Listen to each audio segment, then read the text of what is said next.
Like, how am I already crying? Oh my gosh. If it happens, it happens.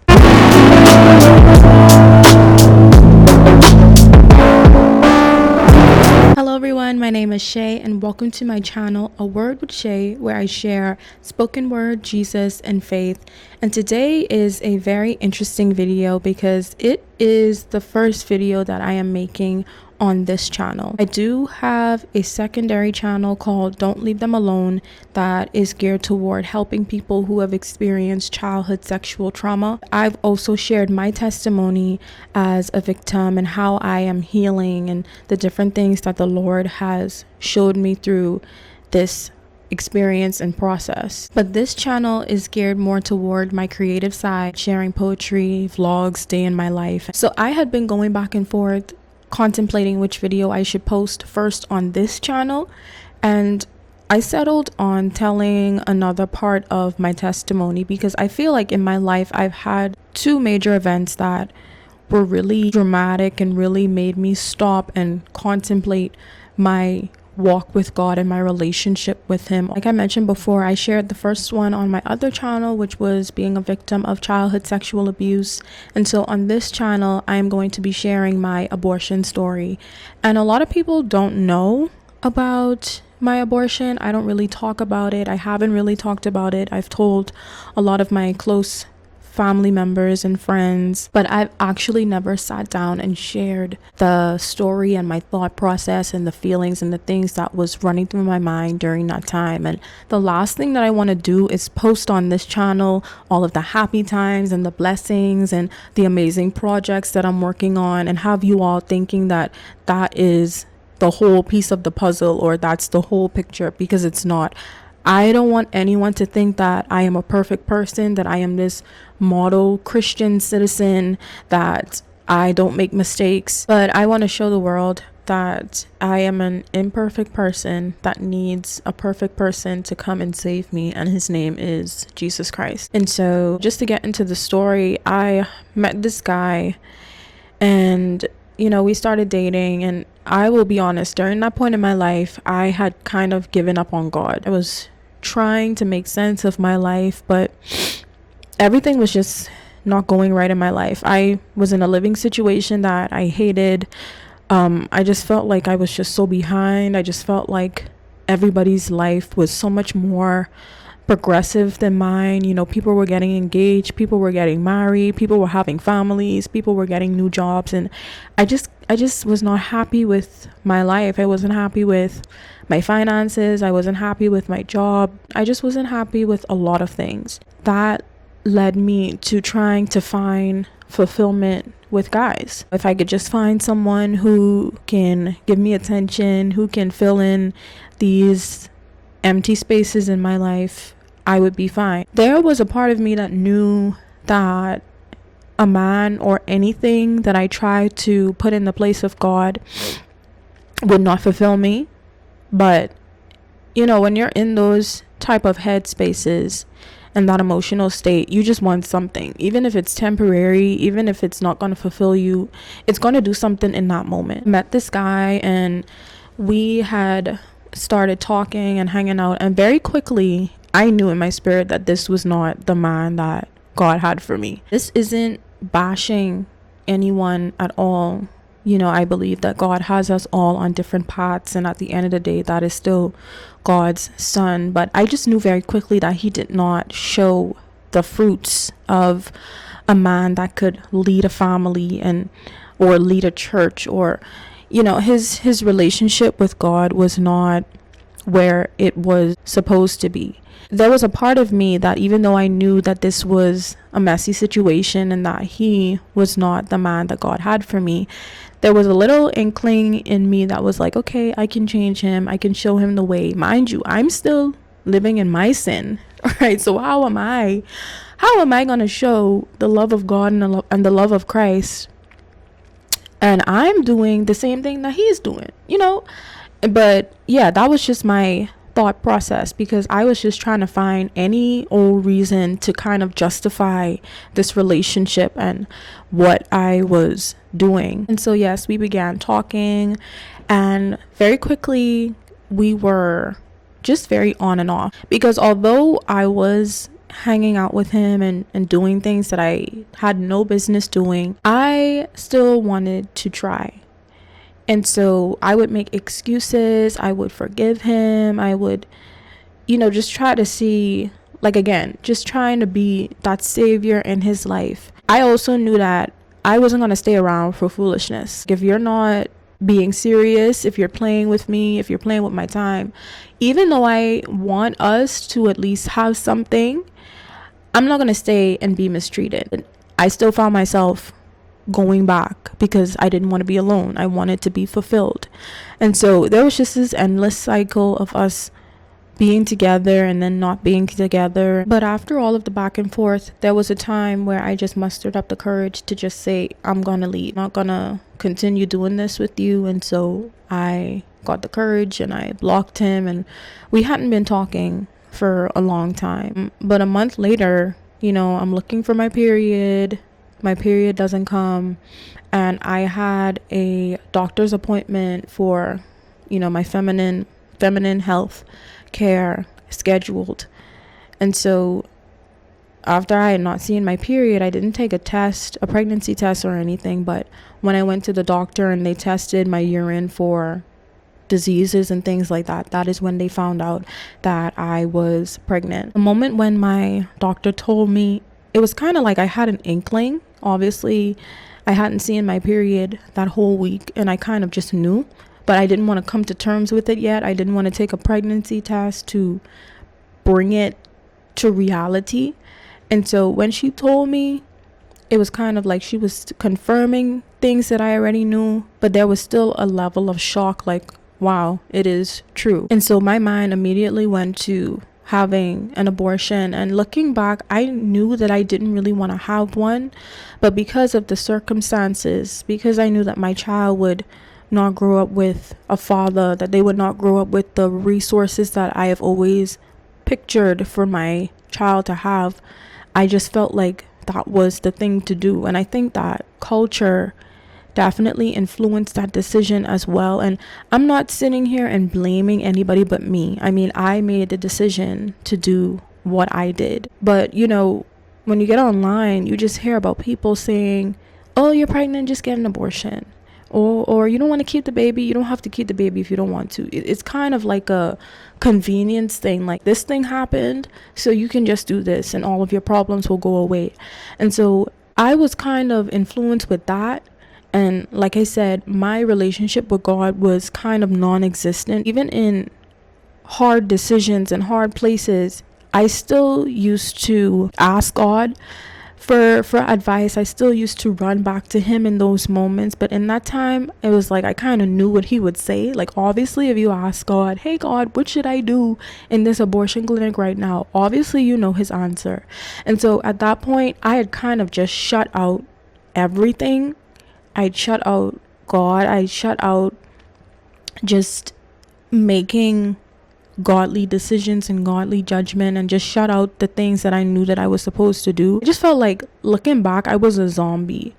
Yeah, I found out that I was pregnant maybe on a Friday, and then that Saturday I had scheduled to get the pill, which is the medical abortion. It was either 6 or 7. Yeah, it was 6 or 7 weeks along when I found out. But yeah, I just kind of turned into a zombie and just went into that clinic, did what I had to do, and I just left. And just to put a pin in this part of the story, a lot of people talk about their clinic experience and they kind of blame the clinic for not trying to stop them. But what I've realized, like with these cooperations, they're only designed for one purpose. They're designed for you to take the pill.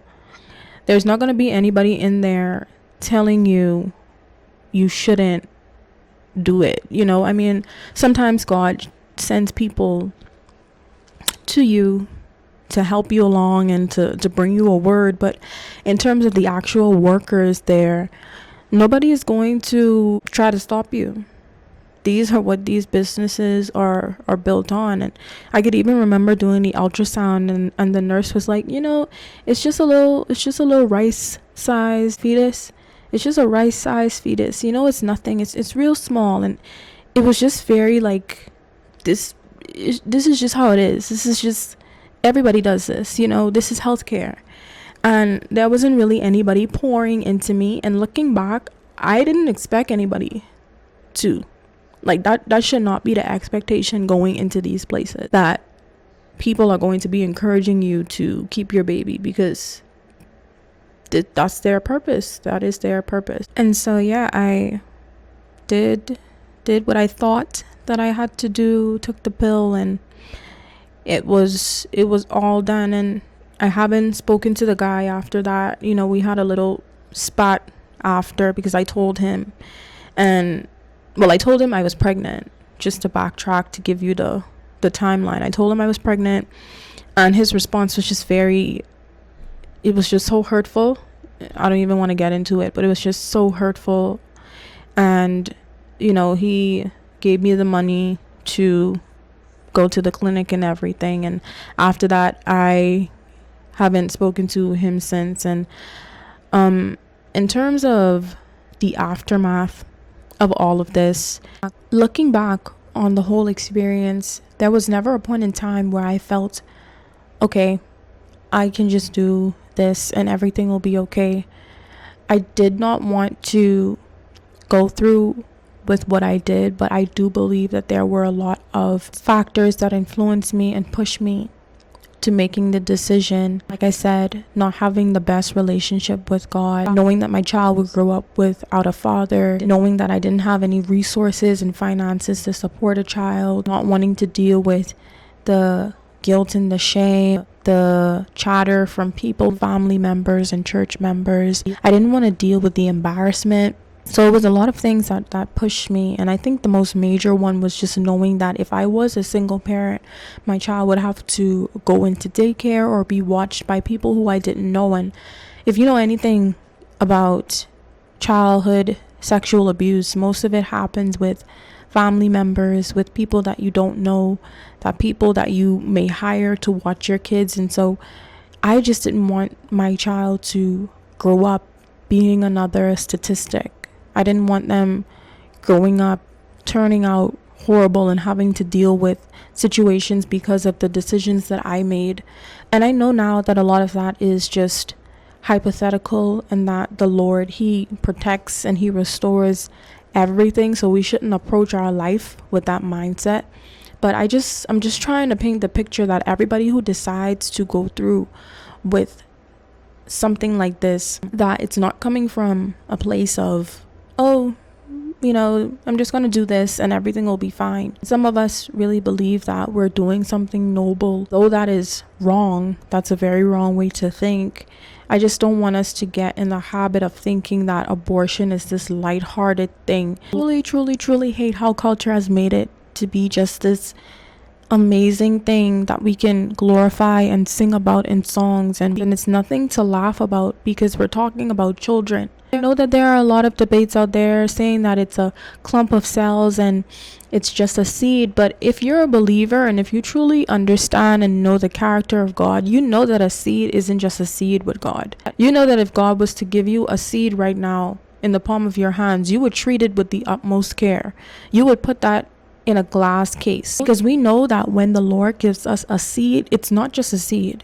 You know that that seed is going to turn into something amazing. It's going to turn into something that is beyond how it looks right now. And so that is how I see children. I'm sorry, and I mean, I'm not apologizing for it.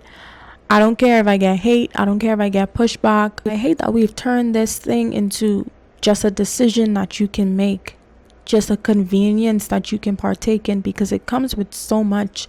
I've had so many emotional, spiritual, mental battles because of the decision that I decided to make. Because you kind of look back over your life and you see all of the great things that you've achieved, and you can't help but to think like, wow, I only have this because I decided to get rid of a child. And then for my spiritual girlies, my people who understand spiritual warfare and blood covenants, and if this isn't you, it's not you, but those who get it, they get it. But when you have an abortion, you're making a sacrifice to Moloch.